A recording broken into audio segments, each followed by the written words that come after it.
Oh, bipropellant rocket test stand.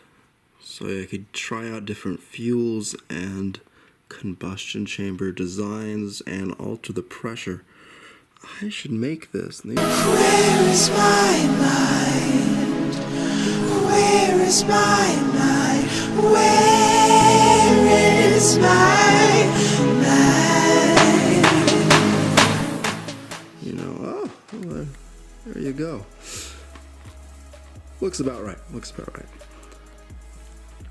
Of course, it's not sealed up yet. I have Teflon tape everything and, you know, pressure check everything with that. And some soap over there. But it's in the works. It's in the works. Totally gonna work. Totally gonna work. Yep, that's that.